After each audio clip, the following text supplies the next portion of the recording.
Bom dia novamente, meus irmãos, que bom estarmos aqui.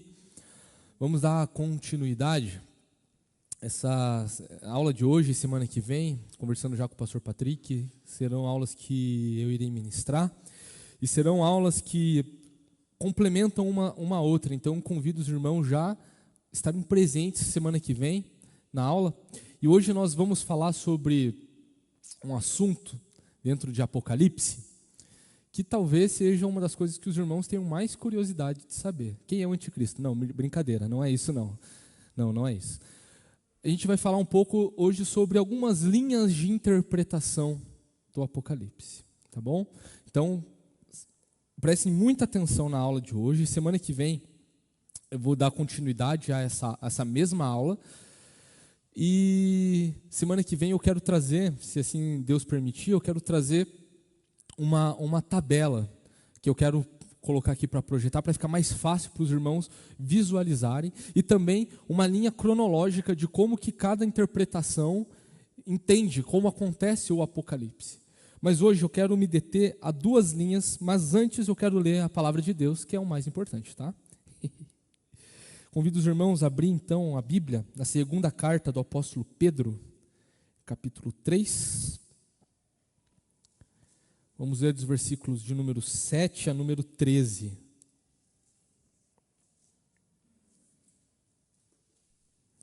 Segunda carta do apóstolo Pedro, capítulo de número 3, versículos de número 7 a número 13. E diz assim a palavra de Deus. Segunda Pedro, capítulo 3, versículos 7 a 13. Pela mesma palavra, os céus e a terra que agora existem têm sido guardados para o fogo, estando reservados para o dia do juízo e da destruição dos ímpios. Mas há uma coisa, amados, que vocês não devem esquecer, que para o Senhor, um dia é como 1000 anos, e 1000 anos são como um dia. O Senhor não retarda a sua promessa, ainda que alguns a julguem demorada. Pelo contrário, Ele é paciente com vocês, não querendo que ninguém pereça, mas que todos cheguem ao arrependimento. Porém, o dia do Senhor virá como um ladrão. Naquele dia os céus passarão com grande estrondo e os elementos se desfarão pelo fogo. Também a terra e as obras que nela existem desaparecerão. Uma vez que tudo será assim desfeito, vocês devem ser pessoas que vivem de maneira santa e piedosa, esperando e apressando a vinda do dia de Deus. Por causa desse dia, os céus incendiados serão desfeitos e os elementos se derreterão pelo calor. Nós, porém, segundo a promessa de Deus, esperamos novos céus e nova terra, nos quais habita a justiça. Vamos orar mais uma vez? Senhor Deus, muito obrigado por mais essa aula. Se conosco, Deus, nesse momento de instrução. Cuida de mim, Pai, que estarei ministrando, cuida dos meus irmãos que estarão ouvindo, que o Senhor possa estar trazendo aos nossos corações o seu conforto, o seu consolo, a sua alegria em nós, a fim de que nós aprendamos mais do Senhor, não sobre o Senhor, mas diretamente do Senhor. Que esse texto, Pai, que esse assunto que nós estamos tratando gere frutos no nosso viver, Pai. Que a nossa espera pelo dia do Senhor seja cada vez mais alegre, Pai. Seja cada vez mais de ousadia, onde nós possamos atuar e resplandecer a glória de Jesus Cristo nesse mundo. Te louvamos, Pai. Seja conosco nesse momento. Em Teu nome, Jesus. Amém. Meus irmãos, Apocalipse, por ser um texto, ou por ser um livro, ou melhor dizendo, a escatologia, por ser um assunto muito amplo, nós muitas vezes não conseguimos explicar tudo o que está escrito nas passagens escatológicas, como por exemplo Daniel 9. Eu estava conversando com a minha esposa, ela me perguntou essa semana, o que significa as 70 semanas de Daniel. Eu falei, poxa, tanta pergunta para você me fazer, você quer exatamente saber sobre as 70 semanas de Daniel, lá em Daniel 9? Eu falei, então, são 70. Claro, eu dei uma breve explicação, porque ela faz essas perguntas quando a gente está quase dormindo, né? A gente está quase apagando. E daí ela me perguntou sobre isso. E realmente é um texto muito complicado de saber. O que são essas 70 semanas? Né? Se você lê o texto de Daniel 9, você vai ver que foram 69 semanas até o dia de um príncipe, e essa última semana, que é o que dá pano para manga para toda a linha de interpretação dos últimos dias. E nós hoje vamos entender duas linhas, ou buscar entender, porque, convenhamos, irmãos, uma dessas linhas que eu quero trazer hoje é bem complicada, então prestem atenção, vou tentar falar da forma mais tranquila e simples possível, tá? Mas uma coisa que é essencial para que todo crente que está interessado em estudar o Apocalipse ou sobre os eventos finais, os assuntos essenciais da escatologia, que é o estudo das últimas coisas, é que Jesus vai voltar, e Jesus vai julgar os vivos e os mortos, haverá ressurreição dos mortos, Satanás ele será julgado e condenado, e haverá um período de paz e prosperidade. São 5 pontos que a gente pode encontrar ao longo de todo o entendimento, de toda a narrativa de Apocalipse. Não apenas do Apocalipse, mas de outros textos ao longo das Escrituras que tem esse caráter escatológico, né? O que vai dar pano para manga é como relacionar e quais são as ordens desses eventos. É isso que vai dar pano para manga. Uma coisa que é importante frisar aqui, meus irmãos, interpretações de um assunto que abre muito espaço para a gente estudar, para a gente interpretar, não fazem com que nós sejamos inimigos na fé dos outros irmãos. Nós vamos apresentar aqui, semana que vem, a linha que nós defendemos, a linha que boa parte da linha reformada defende hoje, né? Mas existem irmãos que não pensam como nós, e isso não fazem deles inimigos na fé, não fazem eles hereges, eles não estão duvidando de que Jesus vai voltar, eles não duvidam que Jesus vai julgar vivos e mortos, que haverá ressurreição dos mortos, não duvidam que Satanás vai ser julgado, não duvidam de um período de paz e prosperidade, não duvidam disso. O que vai nos diferenciar é como nós entendemos a ordem de tudo isso, como que tudo isso acontece. São interpretações. E é legal porque isso mostra a diversidade do povo de Deus. Existe até uma piada que eu aprendi com o pastor Augusto Nicodemos, que existia o pré-milenista, que é uma das vertentes que nós vamos estudar, o pós-milenista e o amilenista. São 3 vertentes. Todos falando como que Jesus ia voltar. Jesus volta, todo mundo está no céu e os 3 ao mesmo tempo. Viu só? Era assim que eu falei que seria. É basicamente disso. Estamos falando sobre as mesmas coisas, sobre a volta gloriosa de Jesus, sobre o fim de todas as dores. E nós aqui, nesse tempo de estudo, vamos buscar compreender como que as linhas, como elas pensam, e vamos também colocar o que nós pensamos. E como nós vamos buscar interpretar o livro de Apocalipse. E é por isso que eu ressalto a convocação aos irmãos. Estejam presentes nas aulas. Se não puder estar presencialmente, assistam às aulas no YouTube. Tá? É muito importante para que... E tudo isso que a gente está falando antes de entrar no livro de Apocalipse. Para que a gente tenha essa compreensão. Meus irmãos, entrando propriamente dito no assunto, o grande tema que traz tanta confusão, no bom sentido, diante das interpretações, é o raio do milênio. O raio do milênio. O que seria esse período de 1000 anos? Esse período de 1000 anos é relatado lá em Apocalipse 20, de 1 a 10, né? De 1 a 6, melhor dizendo, e também suas replicações até o versículo 10. Mas o que seria esse raio desse milênio, que dá tanto pano para a manga para interpretar? O milênio, então, ele é uma palavra, né, que significa 1000 anos, né, 1000 anos, o tempo de um milênio, né, e dentro do Apocalipse 20, ela traz a ideia de um reino milenar, um reino que dura 1000 anos, estabelecido assim na Bíblia, 1000 anos. Então, muitas pessoas elas entendem que essa passagem está ensinando que Jesus ele reinará num período ainda futuro de 1000 anos, né? E essa interpretação assume que esse termo 1000 anos deve ser entendido literalmente. literalmente, tá?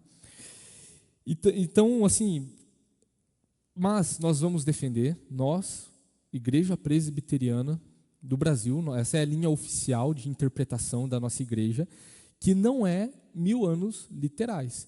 E aqui eu ressalto, nós não estamos fazendo analogia com a palavra de Deus. Nós não somos liberais na interpretação das Escrituras. Nós, na verdade, adotamos uma escola de interpretação que entende a Bíblia dentro do seu próprio contexto. Então, nós precisamos entender o que são esses 1000 anos. E não entender que esses 1000 anos está dentro de um plano de fundo, onde nós precisamos entender que existem outros elementos que não podem ser entendidos literalmente. Como, por exemplo, o período de 1000 anos aqui, desse reino milenar. Vai ter uma chave, vai ter uma cadeia que vai prender Satanás. A gente vai ter que entender, então, que a cadeia é literal. Tá? Se a gente levar, né, essas interpretações literalmente. Do jeito que eu estou falando, pode parecer que é muito simples de entender o que é literal e o que não é. Mas não é tão simples assim. Nós precisamos ter a humildade de entender que a palavra de Deus, muitas vezes, não nos fala tudo o que nós gostaríamos de falar. Deuteronômio 29 vai falar que Deus revelou certas coisas e teve outras coisas que Deus não quis revelar. Ficou para si mesmo. Então, quando perguntaram a Jesus quando que ele voltaria, Jesus, ele, na sua infinita humildade, fala que isso compete ao Pai. Ninguém sabe. Isso compete ao Pai. Né? O pastor Patrick, ele trouxe na nossa última aula, 2 semanas, que esse erro de buscar entender quando Jesus voltaria trouxe muitos problemas para a igreja. Como, por exemplo, as seitas restauracionistas, né? Como os testemunhos de Jeová, como os adventistas, como os mormons, né? Sempre uma tentativa de falar que, não, a igreja que existe é aquela Babilônia de Apocalipse 16 e 17, por causa desse sinal. O adventismo, por exemplo, ele surgiu dentro do movimento batista, chamado de movimento millerita, onde existia um pastor chamado Guilherme Miller, onde ele fez alguns cálculos e falou assim, não, Jesus vai voltar nesse dia em 1843. Não deu certo. Não, é para daqui 1 ano. Não deu certo de novo. Para daqui alguns meses. Não deu certo de novo, né? Porque eu acho que a gente está em 2024, né? Então acho que não deu certo ainda. Mas nisso houve uma tentativa de compreensão de que Jesus tinha entrado no Santo dos Santos, lá no céu, e que agora estava fazendo ali, então, analisando, fazendo uma expiação na vida de muitos crentes ali, quem era crente de verdade e quem não era. E nisso começa o adventismo do 7º dia, através de um equívoco. Né? O pastor batista Guilherme Miller, que quem fez todo esse cálculo, ele foi muito humilde, se arrependeu e falou assim, não, vou voltar a pastorear da minha igreja. A minha igreja saiu dos holofotes, mas o estrago foi feito. Hoje nós encontramos, como por exemplo, a doutrina dentro do adventismo, como a doutrina onde o diabo, por exemplo, ele faz corredenção com Jesus. Onde o diabo ele leva parte dos nossos pecados. É muito complicado isso. É extremamente complicado isso. Então nós não podemos cair nesses erros de achar que Jesus tem que voltar no nosso tempo, que é isso, afirmar que vai acontecer dessa forma. Nós precisamos ser humildes, precisamos entender que a Bíblia muitas vezes não vai falar de uma forma como nós gostaríamos que falasse. Então, essa passagem aqui do milênio, ela parece muito mais como uma figura de linguagem, sobre um tempo muito grande, né? Então, nós devemos entender isso de uma forma não literal, mas de uma forma figurada, não alegórica, porque traz uma verdade ali, é uma verdade esse tempo de 1000 anos, mas é um símbolo de uma verdade, né? Então, nós lemos o texto aqui de 2 Pedro 3. Quando nós começamos o estudo em Efésios, que era uma das epístolas, nós insistimos aqui de que o ensino dentro das epístolas são ensinos literais, é doutrinário, são ensinos que devem ser entendidos como explicação mesmo de doutrina. E o apóstolo Pedro aqui, ele vai usar no versículo 8, ele não insiste numa literalidade de 1000 anos. Ele está falando sobre um período de como que vai ser os últimos dias, de que nós não entraremos num milênio literal, mas que nós estaremos com o Senhor para sempre, depois de todos os eventos catastróficos que vão acontecer nos últimos dias, nós estaremos com o Senhor para sempre. O apóstolo Pedro aqui usa uma figura de linguagem para dizer que para o Senhor o tempo não significa nada, né? Versículo 8 diz que para o Senhor um dia é como 1000 anos, e 1000 anos são como um dia. O apóstolo Pedro não está confrontando, nós não podemos fazer esse anacronismo de falar, o apóstolo Pedro está refutando aqui a linha pré-milenista, que acredita num milênio literal. Não, o apóstolo Pedro está usando uma figura de linguagem para dizer que o Senhor não retarda a sua promessa. Então, para o Senhor, o tempo é algo assim irrelevante, porque o Senhor Deus ele atua no tempo, mas ele não está subordinado ao tempo. Ele faz no tempo que lhe apraz. Então, encontramos isso que não é muito sábio entender, porque a Bíblia não dá evidência nenhuma de que existirá um período literal de 1000 anos. Porque a única passagem que vai falar sobre um tempo de 1000 anos é Apocalipse. E existe uma regra principal dentro da hermenêutica, dentro da interpretação bíblica, de que um texto se correlaciona com outro texto, onde um texto mais claro esclarece um texto mais obscuro, onde precisa haver contexto e subtemas que estão relacionados a certas passagens. E a Bíblia, ela interpreta a si mesma. E esse tempo de milênio a gente só encontra em Apocalipse 20, de 1 a 10. Nós só encontramos esse tema lá na Bíblia. Mas nos Salmos vai falar a mesma coisa que Pedro. Beleza, é uma figura de linguagem. Não é um texto para que a gente compreenda como serão os últimos dias. Eu, Narciso, pessoalmente, creio que se o apóstolo Pedro, inspirado pelo Espírito Santo aqui, fosse insistir em 1000 anos literais, ele teria falado aqui nesse texto. Nesse texto, onde ele está falando estritamente sobre como vão acontecer as últimas coisas. Mas, pelo contrário, o apóstolo Pedro não se apega a uma literalidade desse tempo. Ele não usou esse tempo para refutar ninguém, vai daqui 1000 anos. Não, o apóstolo Pedro usou uma figura de linguagem, como eu falei mais cedo, para apenas falar que o tempo para Deus não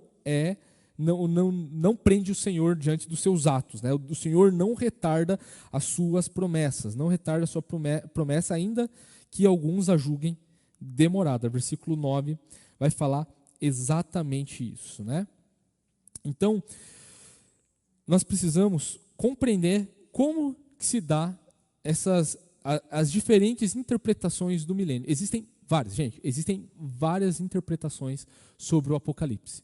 Nós vamos nos atentar a 4 apenas. Hoje nós vamos trabalhar 3, onde 2 são muito parecidas, e semana que vem nós vamos trabalhar a linha que nós vamos defender aqui, tá?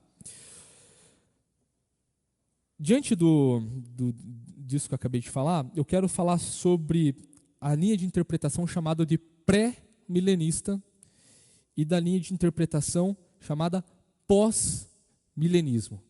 Pré, antes do milênio, pós, depois do milênio. Como que se entendem essas questões, né? Bom, de acordo com a visão pré-milenista, a segunda vinda de Jesus, a igreja ela será então arrebatada, ela vai ser arrebatada, e Cristo então ele vai reinar na terra. Jesus ele vai reinar na terra por 1000 anos, juntamente com seus santos, né? Ele vai dizer, também aqui vai defender que após esse reino de 1000 anos, o Senhor ele vai ressuscitar os incrédulos, Jesus vai ressuscitar os ímpios, e para fazer então um grande juízo do trono branco. A gente vê isso lá em Apocalipse 20 e 21, todo esse evento, né, onde vai acontecer então o juízo final. Então, vocês estão entendendo? Jesus ele volta antes do milênio, por isso que é pré-milenismo. É o retorno de Jesus antes do milênio. O milênio é como se fosse uma estaca, o que acontece antes e o que acontece depois, diante dessas linhas. Tá? Então, Jesus ele volta antes do milênio, pré-milênio. Então, a visão pré-milenista assume que vai existir, então, duas ressurreições. Primeiro, vai ter a ressurreição dos crentes, né? A igreja verdadeira. E, em segundo, após esses 1000 anos, vai ter a ressurreição dos incrédulos, então, para fazer o julgamento. Né? Ainda dentro da visão pré-milenista, vou me focar aqui no pré-milenismo por um tempo, eles ensinam que a segunda vinda de Jesus não seguirá, mas precederá o milênio. Né? Então a ordem dos acontecimentos é dessa forma. Em número 1, vai acontecer um grande período de apostasia. O pastor Patrick falou na última aula sobre alguns sinais da volta de Cristo, e um desses sinais é a apostasia. Né? Vocês se lembram dessa aula sobre a apostasia?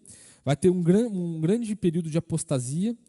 Então Cristo ele vem de uma forma oculta. Jesus ele vem quietinho, não fala nada.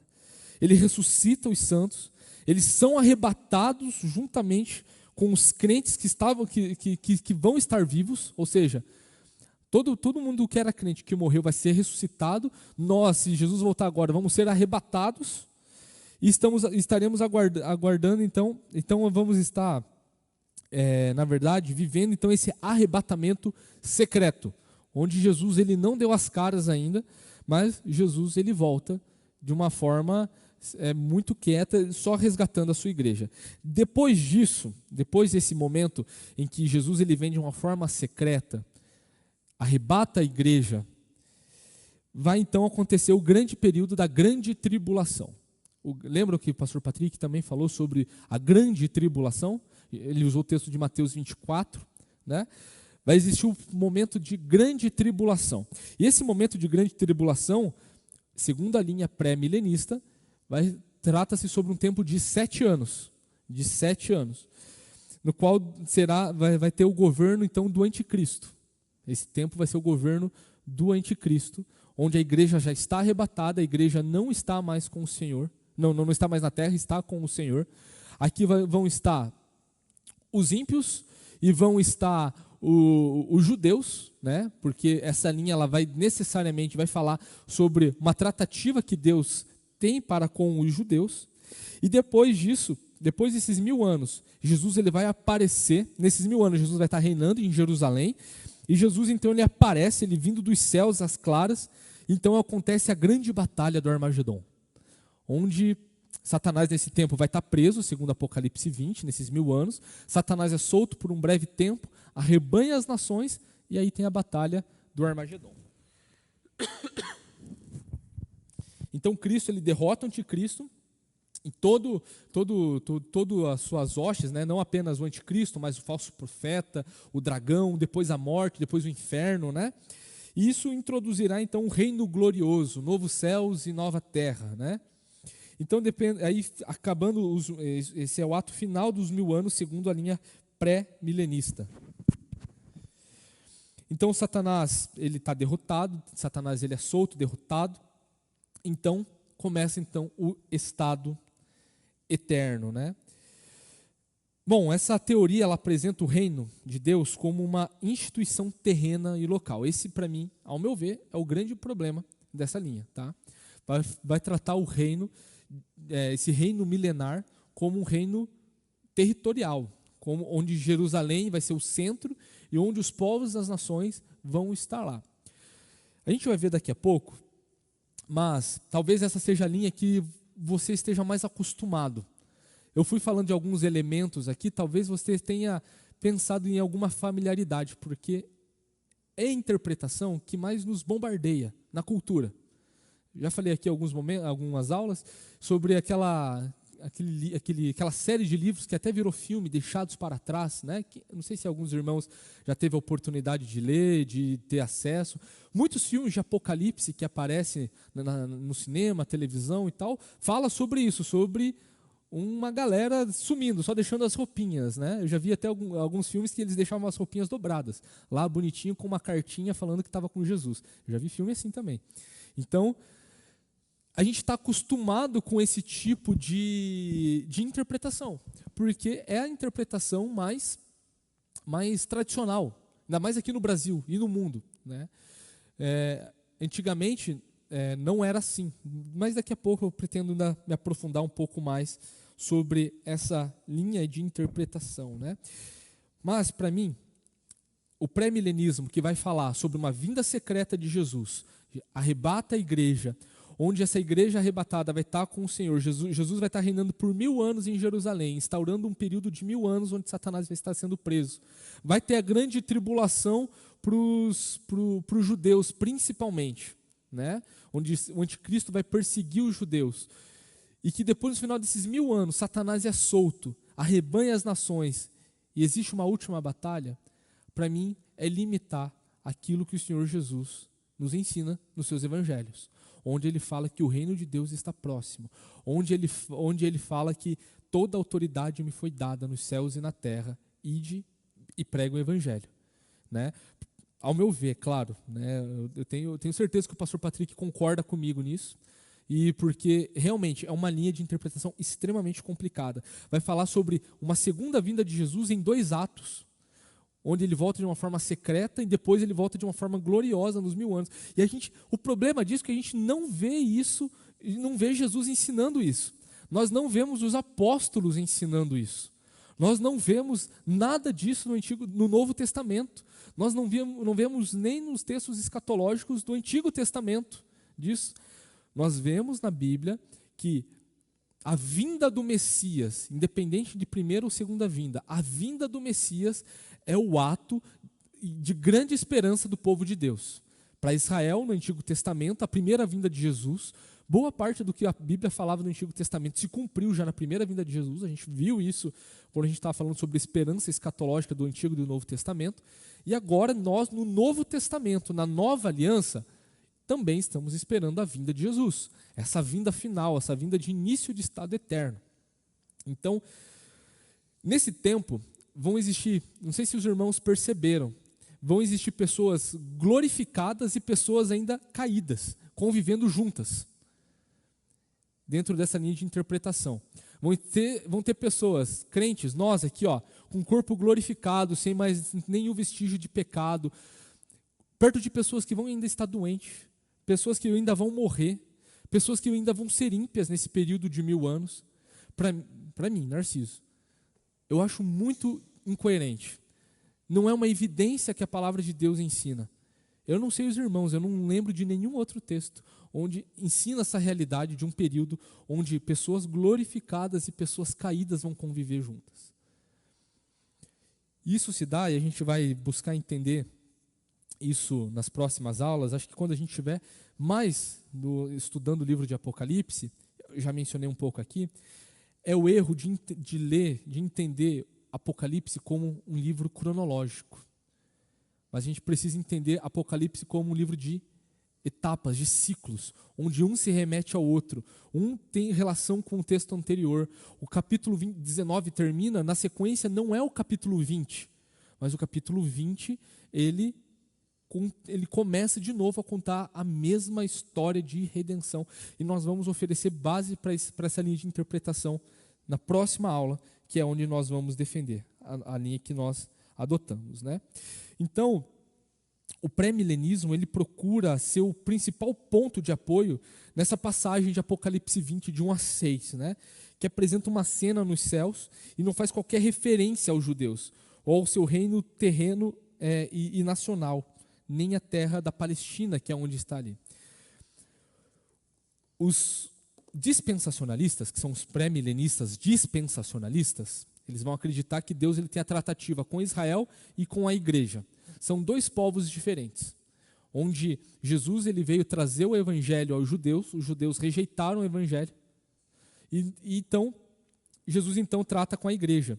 Ou seja, diante dessa linha dispensacionalista, onde Deus ele trabalha por dispensações, tratativas de Deus ao longo das eras, né? Jesus ele tem 2 povos. Deus ele tem 2 povos. É a mesma coisa que falar que Jesus tem 2 noivas.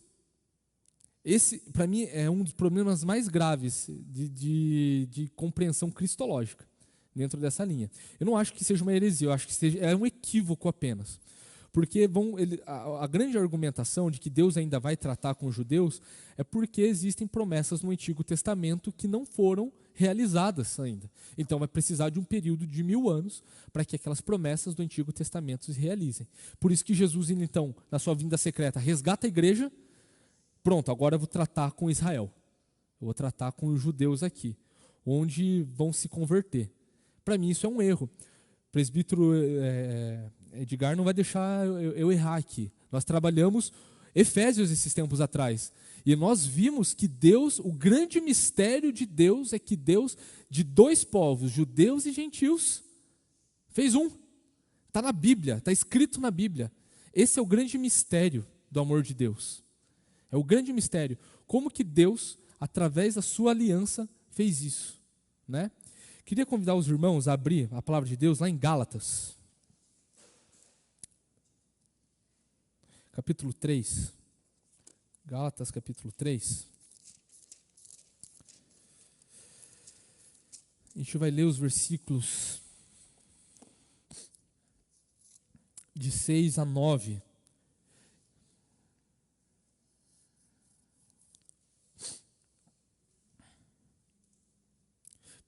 O contexto aqui, o apóstolo Paulo dando uma cacetada nos Gálatas, falando que, repreendendo eles porque eles estão voltando a práticas judaicas, entendendo que o cristianismo ali não era suficiente e que precisavam de algumas questões judaizantes ali no meio.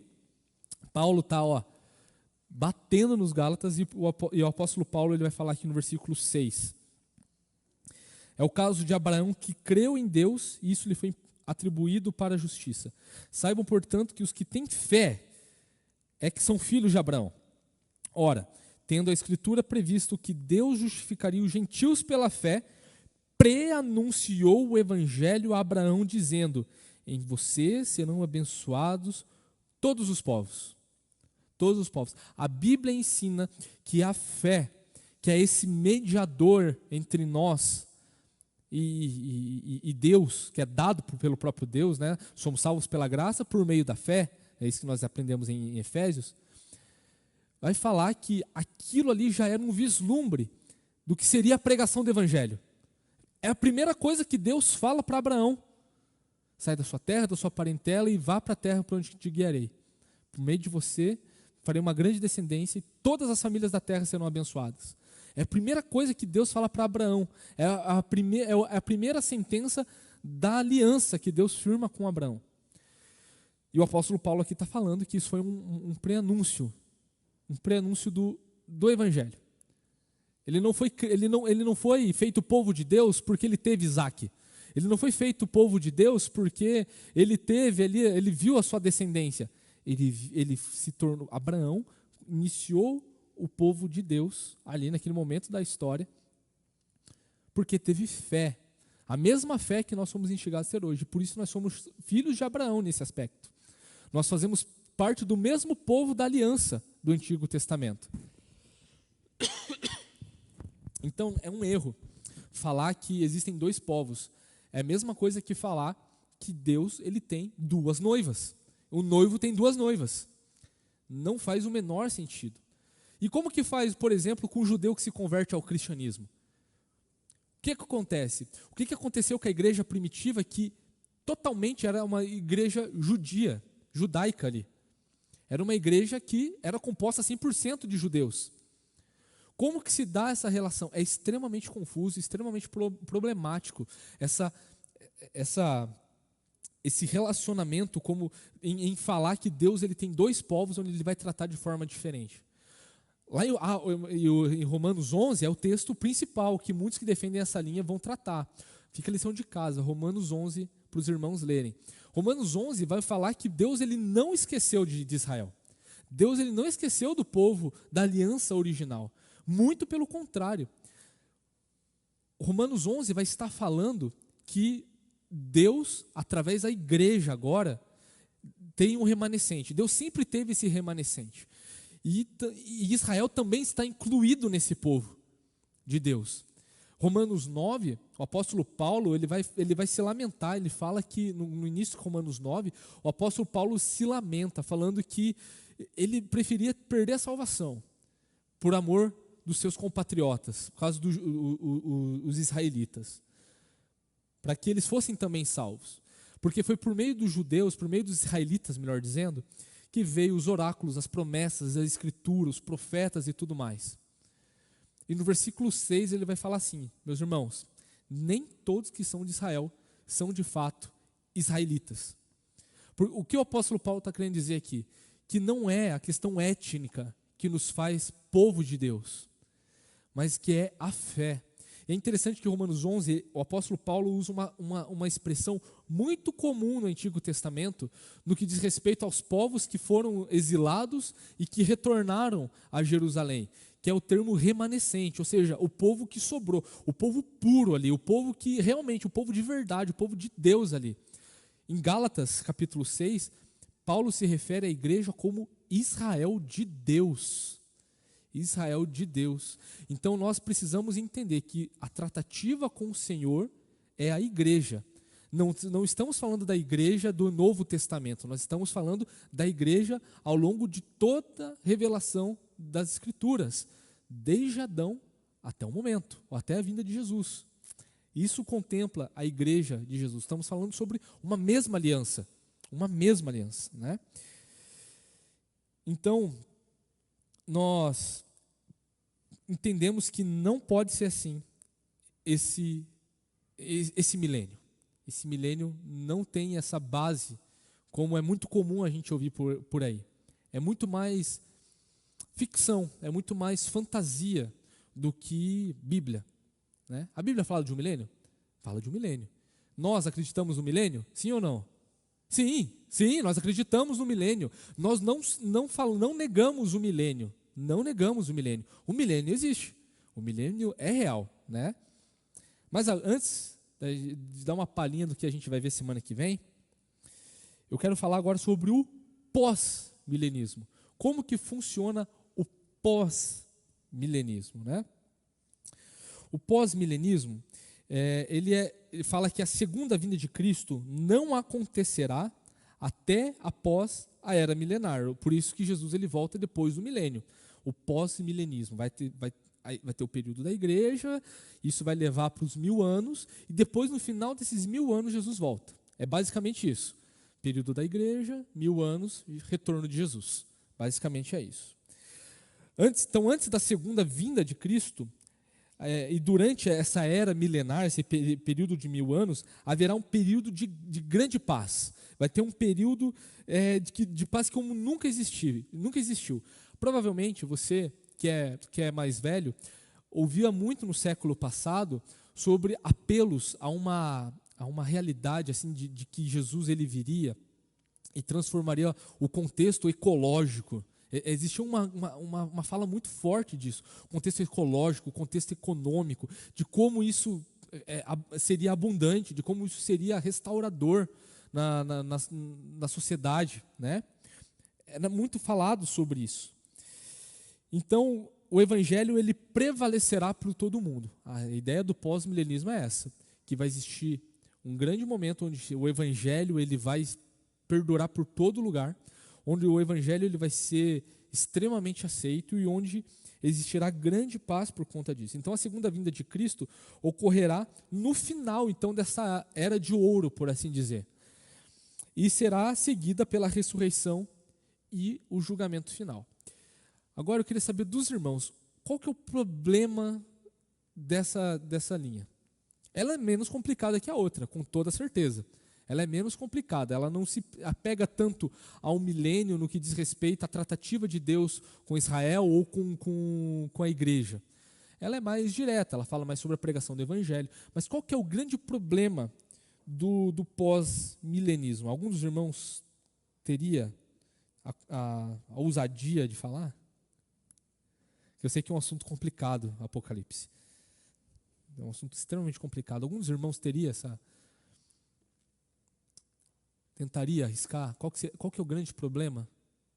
Não? Se o presbítero Edgar falou não, Quer dizer que o negócio ficou estilo jabuticaba, né, presbítero? Ficou preta a coisa. Não posso deixar de esquecer. Não esqueço nunca dessa, presbítero. Nunca mais vou esquecer.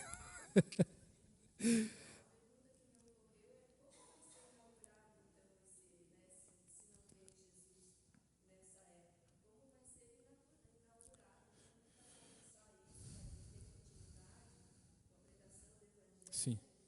É, a nossa irmã, para quem está nos ouvindo pelo YouTube, a dúvida dela é como que se dará essa era milenar sem a vinda de Jesus. E eu acho que esse é o questionamento mesmo, né? O pós-milenismo, ele era muito forte antigamente. Boa parte dos presbiterianos eram pós-milenistas antigamente. O problema do pós-milenismo é que, assim, ele é pregado que vai existir um grande período de paz. Eles não insistem numa literalidade no milênio, né? O milênio ele é um tempo onde vai existir, simplesmente um tempo de grande prosperidade, onde o evangelho ele vai ser disseminado de uma forma espetacular, onde isso vai transformar a realidade. O problema dessa linha é que aconteceu 2 eventos na história, chamado Primeira e Segunda Guerra Mundial, e que enfraqueceu muito, na verdade, com o pós-milenismo. Porque o pós-milenismo prega sempre a prosperidade, período de paz, grande estabilidade política, ecológica, financeira, econômica, e de repente vem 2 guerras mundiais. Em menos de 50 anos, em 2 grandes guerras mundiais, com milhões de pessoas mortas, com coisa que nunca tinha sido vista na história. Como que se vai se falar? Como que vai falar da ordem dos eventos dessa forma? Claro, o pós-milenismo tem muita coisa boa, claro. O pós-milenismo vai falar sobre o triunfo do evangelho. O evangelho triunfa? Claro. O evangelho é o poder de Deus. É isso que o apóstolo Paulo vai nos falar em Romanos. O evangelho é o poder de Deus para a salvação. Então o evangelho, sim, de fato, ele triunfa. O problema é que quando a gente vai pegar textos como Mateus 24, por exemplo, e Lucas 21, se eu não me engano, ou Lucas 22, me fugiu agora o texto, que é um texto correlato com o Mateus 24, Jesus ele deixa muito claro que vai ter muita coisa ruim acontecendo nos últimos dias. A grande apostasia é uma dessas, perseguição da igreja, a grande tribulação, né? Os pré-milenistas, por exemplo, os que acreditam que Jesus volta antes do milênio, toda essa coisa que eu falei mais cedo, de Jesus voltando secretamente, vão argumentar que tudo isso de Mateus 24 não é um texto para os judeus. Mas vão falar que o mesmo texto em Lucas fala que é para a igreja, mas é o mesmo texto. É o mesmo momento sendo narrado por 2 evangelistas. Como que um é para judeu e como que o outro é para a igreja? Esse é o grande dilema. E Jesus ele fala sobre coisas ruins que vão acontecer. O apóstolo Pedro aqui no texto que nós lemos, ele falou sobre que vão acontecer, tipo assim, dos céus se desmancharem. Então, vai ser uma coisa catastrófica. A vinda do Senhor. A vinda do Senhor vai ser algo catastrófico. Vai ser alegria e esperança para nós, mas para aqueles que não conhecem a Cristo, vai ser devassidão. Vai ser devastador, melhor dizendo. Devassidão é outra coisa. Mas nós podemos sim. Dentre essas 2 linhas, eu creio que o pós-milenismo, ele parte para uma linha mais saudável. Mas saudável não, porque dá a entender que a outra não é saudável. A outra não é totalmente errada. Como eu falei, existem uns pontos em comuns que ligam todo mundo. O problema é como a gente interpreta a ordem desses eventos, né? A outra ela é mais fantasiosa. Eu não tenho nenhum problema de usar esse termo, sem faltar com respeito, porque eu não encontro base bíblica nesse aspecto. Eu vejo mais algo baseado na cultura, em filme, em livro, para sustentar essa linha, né? E é interessante que a linha pré-milenista vai falar sobre esses 1000 anos para os judeus, só que Apocalipse 20 não tem uma menção sequer sobre Israel ou sobre os judeus. Para mim, esse é um outro problema bíblico, né? Um outro problema hermenêutico, de como interpretar o texto bíblico, né? E a gente vai buscar entender, eu já mencionei na nossa primeira aula, de que o Apocalipse é dividido em 7 partes, de que como essas 7 partes elas se relacionam, onde são A mesma história contada 7 vezes, e a gente vai buscar entender isso, tá? Voltando ao pós-milenismo, o pós-milenismo, eles ensinam que essa segunda vinda de Jesus seguirá desse milênio, que o reino de Cristo já existe agora, né? E gradualmente ele vai se propagando baseado naquilo que Jesus falou. Pregar em Jerusalém, na Judéia, Samaria e aos confins da terra. Tem essa ideia de progressão, do particular para o geral. Então, o grande problema do pós-milenismo é esse. Não considerar apostasia no final, não considerar a grande tribulação, né?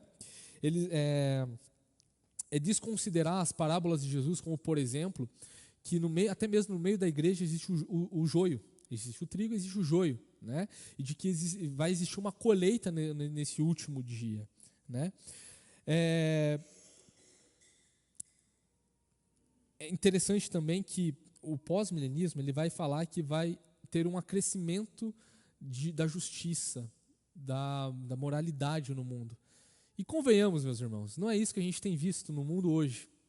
A gente tem visto muito pelo contrário, a decadência da moralidade, a decadência da sociedade. A gente tem visto isso. Essa semana, a minha esposa ela tem acompanhado algumas páginas e eu vi um pastor comentando, ela até quis um print daquilo que um pastor comentou, que era uma notícia de uma mulher de 38 anos que estava chorando porque ela não, influenciada pelo feminismo, ela não quis ter filhos. E ela se arrependeu, só que ela estava com 38 anos quando ela se arrependeu. E que ela acreditava que ali agora seria tarde demais para ela estar vivendo aquilo. Porque provavelmente ela era solteira e tudo mais. Então, o diabo, ele engana. O diabo, ele persuade. E uma coisa que eu quero trabalhar talvez semana que vem, é que nesse período de 1000 anos, Satanás está preso. Está preso. E como que a gente lida com essa questão de Satanás estando preso, né? Talvez eu dê um spoiler no final dessa aula sobre isso, né? Então, basicamente, meus irmãos, como que a gente pode entender alguns aspectos do pós-milenismo e do pré-milenismo? Só uma ressalva aqui, o pré-milenismo ele tem 2 vertentes, tá? Ele tem a linha histórica, que os pais da igreja, lá, os discípulos dos discípulos de Jesus, ensinavam muitas vezes, né? E nós temos a linha dispensacionalista. A linha dispensacionalista, eu vou buscar aqui compreender de uma forma, falar para os irmãos de uma forma tentar ser o mais simples possível. Eu sei que é muita informação, eu sei que a gente precisa concatenar muitas coisas, muitas informações, por isso que eu incentivo os irmãos a assistirem essa aula de novo, tá? Os dispensacionalistas vão acreditar que Deus ele trata com a humanidade, tratou com a humanidade, ainda vai tratar em 7 fases. Em 7 fases. Eu vou dar uma pesquisada aqui para não falar besteira, para que a gente tenha uma compreensão melhor de como que a gente pode entender isso aqui. O dispensacionalismo, ele vai tratar 7 principais fases aqui. A primeira fase é a fase da inocência, a fase onde Deus ele estava tratando com Adão e Eva antes da queda. Com a queda, acabou essa fase, então vem a fase da consciência, porque agora o ser humano tem a consciência do bem e do mal, né? Depois vem a outra dispensação, chamada de governo humano, que se inicia em Babel, quando Deus ele dá ali as línguas para os povos, então se origina as culturas no modo geral. Depois tem a outra dispensação, que começa com Abraão, que já estamos na 4ª dispensação, que fala sobre as promessas dos patriarcas, vai falar sobre, vai falar até mesmo a escravidão do povo de Deus, ali no início de Êxodo e tudo mais. Depois nós entramos na quinta dispensação, que vem com Moisés, quando Deus ele então levanta um povo, vai falar sobre, vai instaurar suas leis, vai criar uma nação ali com sua própria lei, com os preceitos de Deus. E depois isso vai, né, ao longo de todo o Antigo Testamento. E daí a sexta dispensação, que é o que nós estamos vivendo, que é a dispensação da graça, né, onde vai terminar com a primeira vinda secreta de Jesus e vai começar então a sétima dispensação, o milênio. Essas são as 7 dispensações de acordo com os dispensacionalistas. E é por causa disso que eles vão falar que existem 2 povos, a igreja e os judeus, porque Deus ele tratou em 5 dispensações, tratou com os judeus, está tratando uma com a igreja e agora que a igreja arrebatada vai terminar de tratar as coisas com Israel, né? Para mim isso aqui eu não compreendo isso na Bíblia. Eu vejo Deus falando sobre um povo, eu vejo Deus tratando uma aliança, né? Onde existe a antiga aliança e a nova aliança, onde a antiga aliança se toma preceitos daquela aliança antiga e se faz uma nova, né? Como por exemplo, a Constituição. A Constituição que vale hoje é de 88, correto? Mas ela não foi criada do zero. Foi pego os preceitos das constituições anteriores para criar uma nova Constituição, né? Deus ele continua transmitindo graça, mas por quais elementos agora nessa nova aliança Deus transmite graça? Antigamente o perdão de pecados era através de sacrifícios. Hoje o perdão de pecados se deu também por um sacrifício, só que definitivo.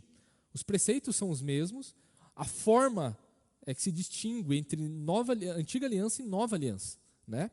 Então, para mim é muito complicado esse tipo de separação da humanidade. Então, os dispensacionalistas, os pré-milenistas dispensacionalistas, eles vão acreditar nessas dispensações, onde agora a última dispensação é o milênio.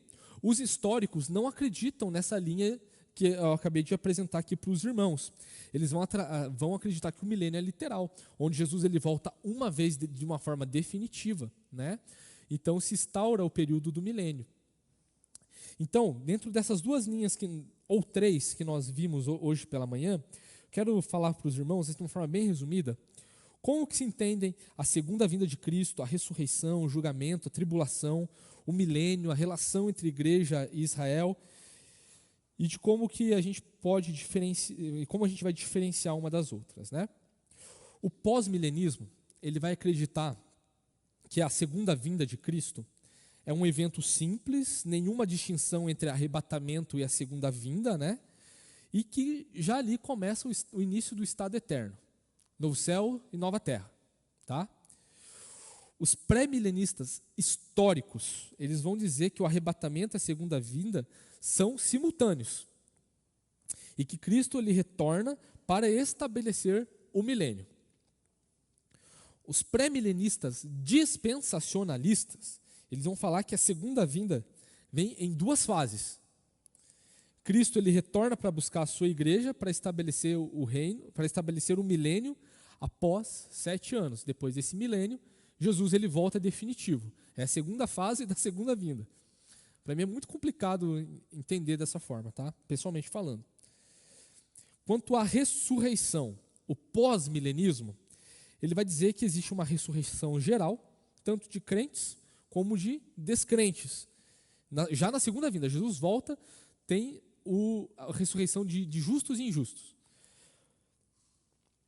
Para os pré-milenistas históricos, existe a ressurreição de crentes no início do milênio e de incrédulos no final do milênio. Para os pré-milenistas dispensacionalistas, existem 3 ressurreições. 3 ressurreições.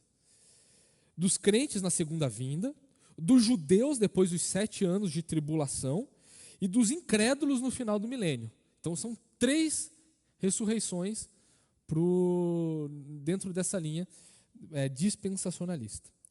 O juízo final, para os pós, é um julgamento geral de todas as pessoas. É muito mais simples o pós-milenismo, né? E o julgamento para os históricos, pré-milenistas históricos, o julgamento da segunda vinda depois do milênio, ok? E também é dessa mesma forma que é o julgamento para os dispensacionalistas, tá? É dessa mesmíssima forma. Segunda vinda depois da tribulação e depois do milênio, melhor dizendo. Julgamento da vinda depois da tribulação e depois do milênio.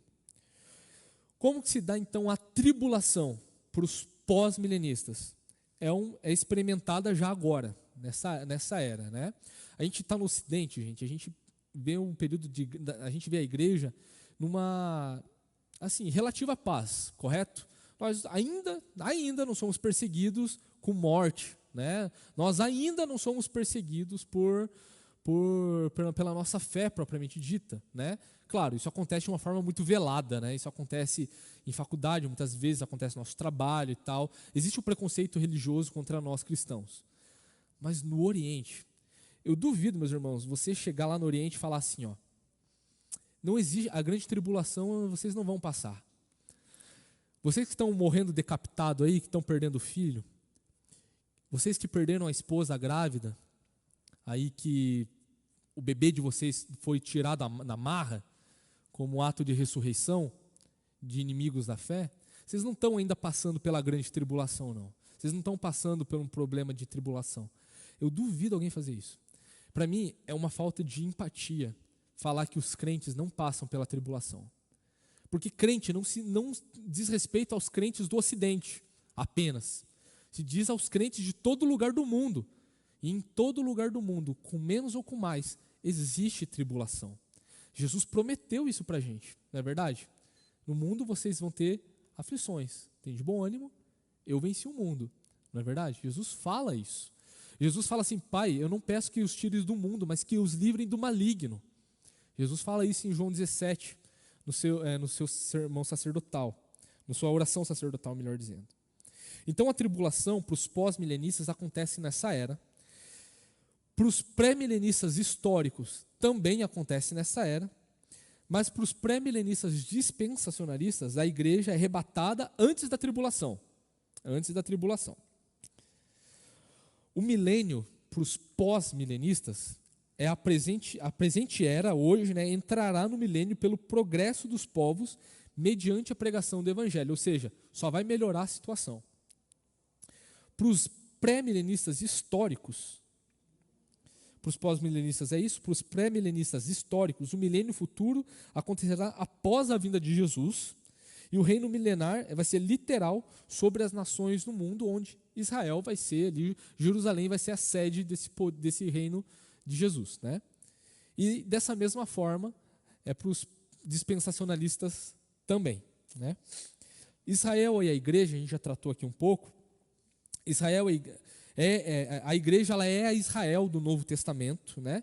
E não existe nenhuma distinção entre igreja e Israel. Os verdadeiros israelitas, né? O povo de Deus, o remanescente, os de fato, quem são israelitas, povo de Deus.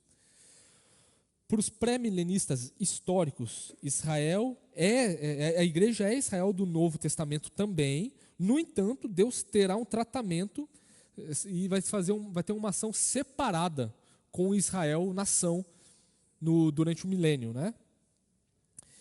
E para os dispensacionalistas, existe uma completa distinção entre Israel e a igreja, onde Deus tem um programa para cada um dos grupos. Basicamente é o seguinte, a igreja é um parênteses na história.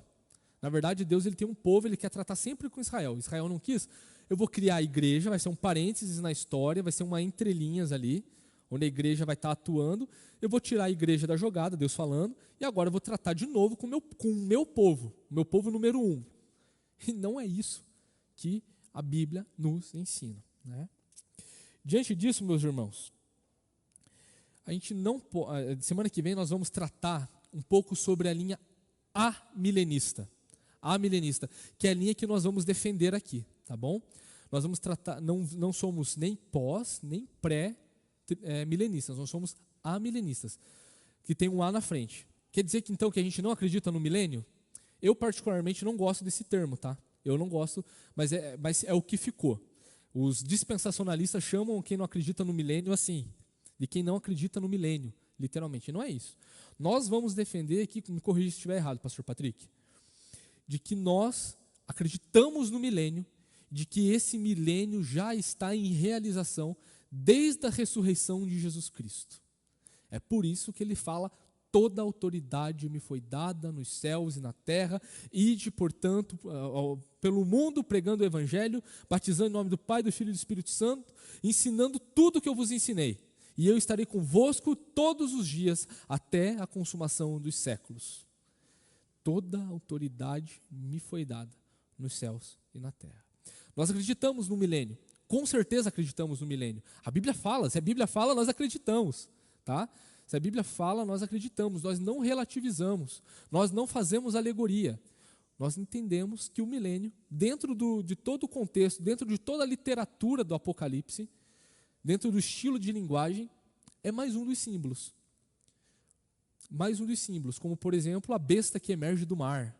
Né? A gente vai ver lá, que é o anticristo, que é uma pessoa. Mas se for ver a descrição, é um bicho com um monte de cabeça, um monte de chifre, um monte de olho.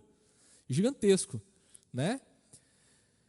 Então a gente vai procurar entender quais são esses elementos. E semana que vem nós vamos falar sobre a linha que nós vamos defender, que é o amilenismo, que particularmente eu acho que deve ser traduzido como milênio em realização.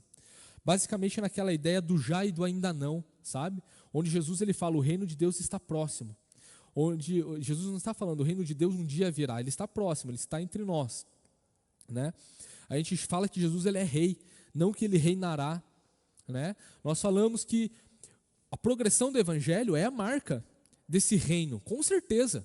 Nós vimos na esperança escatológica do Novo Testamento de que é o Espírito Santo que é esse selo nas nossas vidas, que é a marca principal dessa era milenar. E uma coisa que é muito importante, existem divergências entre dispensacionalistas, onde que nessa última dispensação, que é o milênio, existem, eu já vi isso daí, existem várias sub-ramificações assim, desses pensamentos que a gente está tratando, mas teve uma que me deixou muito preocupado, sendo bem honesto, onde vai dizer que o Espírito Santo não vai mais atuar no milênio, porque existe a dispensação da graça, é por isso que o Espírito Santo está nessa dispensação aqui, que é onde nós estamos vivendo. Mas que do milênio, com Jesus reinando, o Espírito Santo não vai mais atuar. Eu acho isso, para mim, de todas as coisas que eu acho problemático, que são equívocos, ao meu ver, isso que para mim assim, flerta muito com uma heresia. Para mim. Tá? Eu posso estar muito equivocado, estou falando para mim, Narciso. Porque eu não encontro base bíblica para isso. Porque eu vejo que Jesus, ele dá o Espírito Santo para nós, em João 20, deixa isso muito claro. Jesus, ele transmite, ele nos dá o Espírito Santo. O Espírito Santo, ele é a marca, o apóstolo Pedro, a gente viu isso na aula retrasada, a gente viu isso, de que o Espírito Santo ali, nas pessoas, o apóstolo Pedro, ele fala que aquilo aconteceu para que se cumprisse o que Joel estava falando, de que enquanto nós estamos cheios do Espírito Santo, nós vamos ser sustentados até o último dia. E como eu falei mais cedo aqui, a Bíblia falou, na verdade, em Mateus 28, que o Senhor Jesus estará conosco até o último dia. Para mim, é extremamente complicado falar que o Espírito Santo não estará. Vai existir um tempo na história onde o Espírito Santo não vai estar atuando, sendo que ele atuou em todos os momentos até agora, né, pastor Patrick? Atua em tudo, no Antigo e no Novo Testamento. Só que agora de uma forma muito mais aprofundada, de uma forma muito mais íntima, tá bom? Mas, meus irmãos, eu quero ressaltar o que eu falei no início, tá?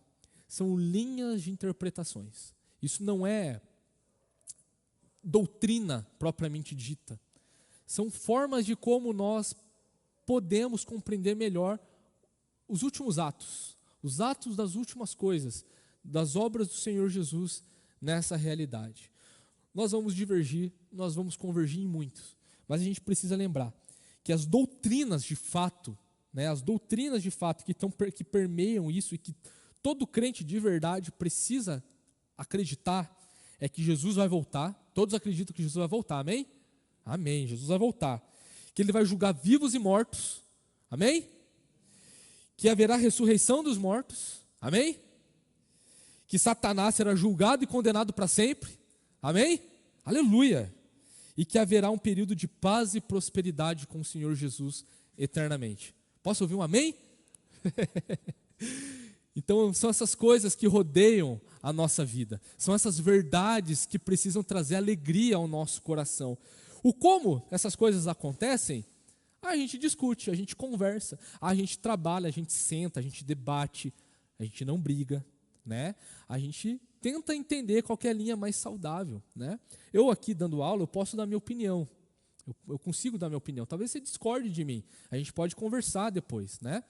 Sobre isso, o pastor Patrick, ele é quem mais vai conversar com vocês. Eu passo essa bucha para ele. Né, pastor? Deixa lá, ele é pastor, né? Eu ainda não sou, eu posso usar isso como subterfúgio. Né? Deixa para o pastor. Tem 3 aqui, ó. Se não der para nenhum dos 3, aí tem os presbíteros. Ah, não deu para os presbíteros. Ah, tem um monte de diácono também, né? Então tem um monte de gente na minha frente aí.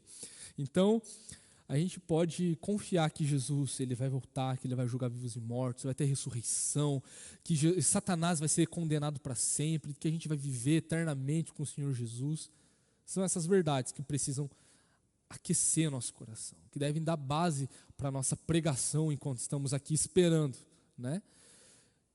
Mas a gente pode ir discutindo, a gente pode ir conversando sobre esses assuntos. E é muito bom falar sobre a palavra de Deus, é muito bom.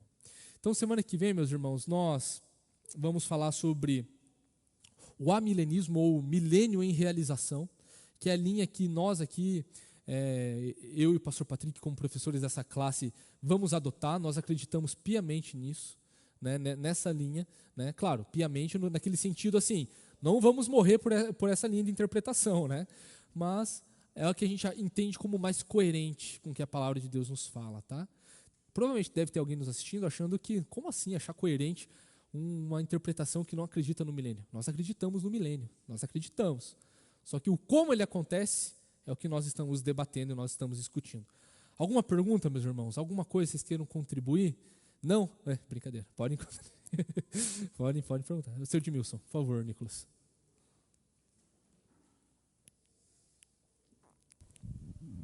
Então, Narciso, eu quero saber, né, se nós vamos estudar, né, essa linha de amilenista, né? Uhum. Nós vamos estudar, então temos que aguardar.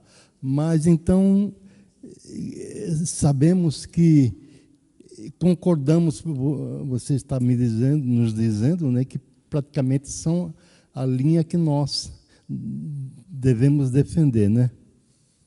Legal. Agora, também eu já posso concluir que esse milênio já está sendo transcorrido? A gente vai defender que sim. A gente vai defender que sim.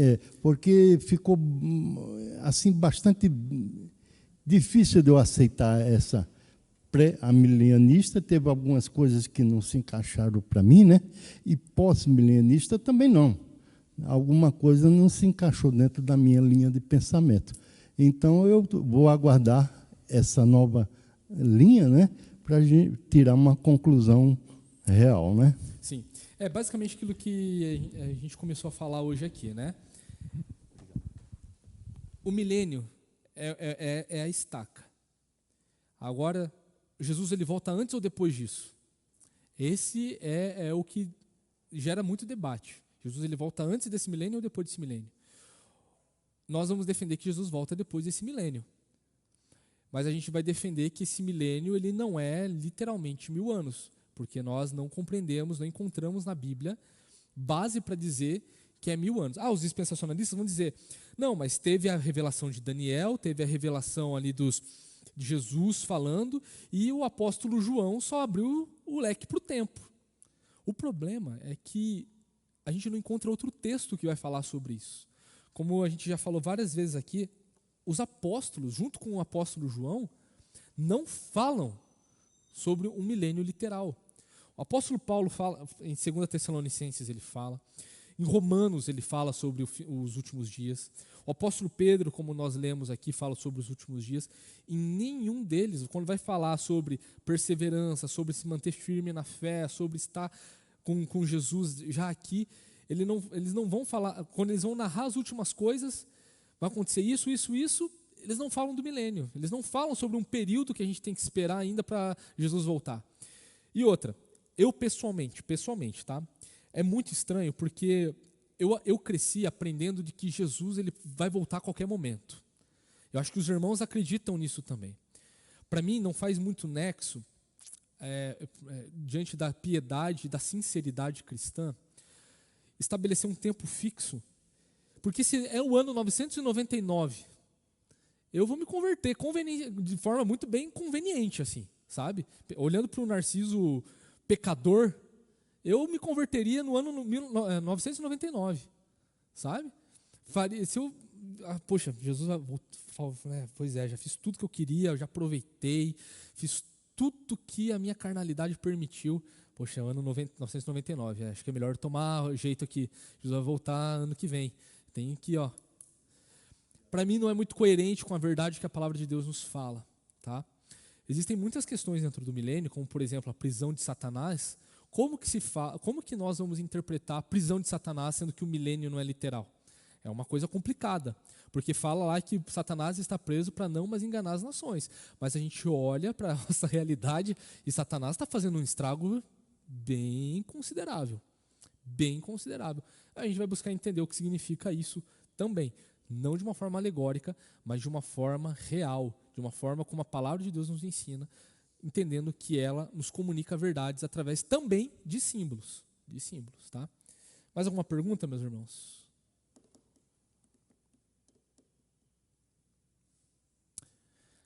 Não, são 11h15. Se tiver alguma pergunta, pode vir falar comigo, com o pastor Patrick, alguns outros pastores. A gente vai tentar buscar responder. Lembrando, irmãos, não temos as respostas para tudo. Porque somos limitados e também porque a palavra de Deus, principalmente, não nos dá a resposta para tudo. Não porque ela é falível, mas porque Deus, na sua soberania, não quis falar tudo.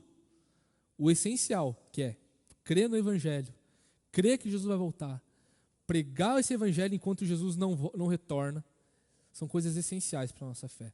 O essencial e o principal foi nos revelado. O relacionamento com o Senhor nos é dado, temos livre acesso.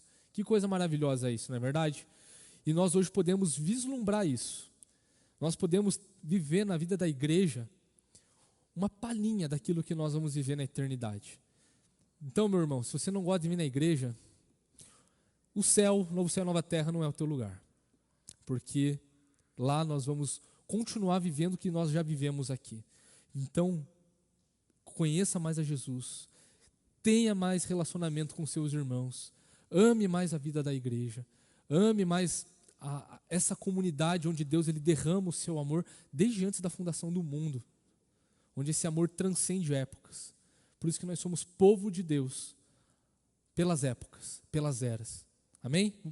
Queria convidar o pastor Patrick para estar nos levando em oração, para encerrar esse momento.